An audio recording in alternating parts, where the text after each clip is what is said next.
I was thinking about, your routine for just basic neurological testing when someone comes in, and what are the cues to do that, and what are the best ways to do that? Yeah. So let's say Grace is a new patient. The first thing she's going to do is walk. Why don't you walk for me to just take 10 steps?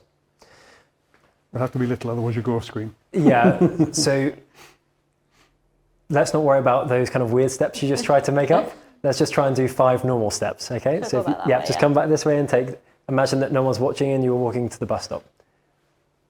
That is still a very nervous steps. Don't you think that whenever you say to somebody, could you just walk normally for me? They know they're being watched. Yeah. It's like walking past a crowd of kids at a bus stop. You think, they're all watching me. So in neurology, the magic number is 10. Yeah. So for any particular reason? It just comes up all the time. Yeah. So if I ever ask a question and you don't know what the answer is, if the audience wants to guess, 10 is going to be the answer. Right. So the research says 10 meters. Who has 10 meter clinic? 10 meters is a long way.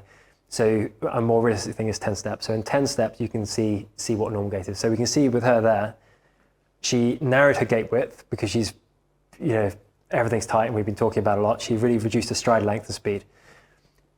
That could be how a back pain patient presents, this kind of like really thing, but still it's an anxious gait. So what we want to see really is a nice step. Now there is normal ranges for this stuff, but if you've ever been to an airport or a supermarket, in fact, even Grace is a great example. We all know without measuring it on the floor, we know that her stride length was too short. Yes. Equally, if you take comically long steps for me, please, Grace, that also looks strange. So without me getting a measuring tape out and saying, it should be 120 centimeters.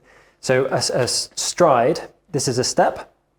A stride is this foot to this foot again. So there are normal ranges, and I tried in my clinic for a while with a measuring tape down the rule, and eventually I was like, this is ridiculous. I can just put stride length is reduced. It's never increased. No one ever walks doing a kind of Monty Python type Well, gait. I'm just thinking here that I don't need most of my patients who've got back pain to do this, to know they've got back pain, because they've told me they've got back pain. Yeah. So why are you doing it? So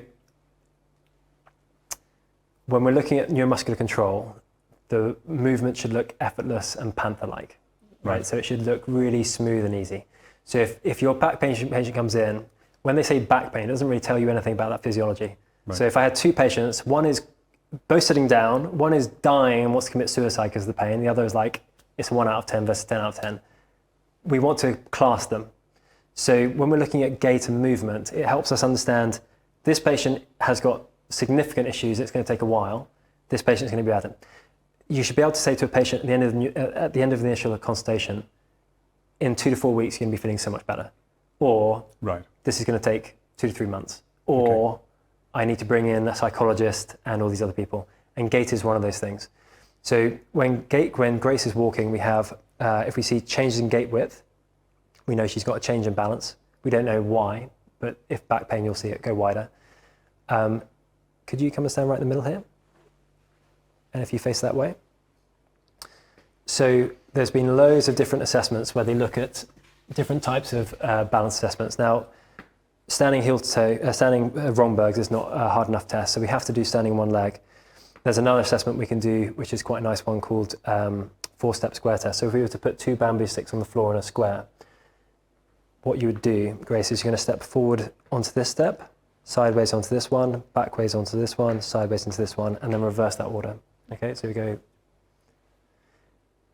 Loads of research looking at the timings on this, but using this you can differentiate between Parkinson's, not Parkinson's, MS, not MS, senile gait, all these different things.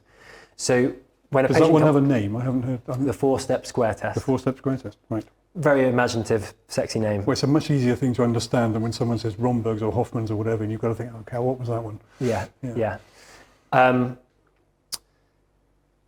So when we're looking at chronic pain, we want to look at these patternings, and you do make a point, like what's the point? But the point is trying to understand to that patient that you understand what they're going through and that you understand how long it's going to take you better. Yeah. If we see, let's say, Grace, if you turn this way for me, let's say we go back to that palpation and she's got this pain down the entire right side and it's now spread all the way down to the leg. That's where we want a multidisciplinary approach. So if you work in a clinic where you have osteopath, chiropractor, physio, maybe a psychologist, I would say that I work on my own, and one of the weaknesses of working on my own is that you tend to try and take on the whole workload. Recently, I was invited to team up with a or not team up, but join a group of vestibular rehab specialists. And in there they've got vestibular audiologists, neurophysios, psychologists, you name it. And I hadn't realized how stressful it was walking on my own until I could say to a patient, I don't know this bit, but I know someone who does. And then off they go. Yeah.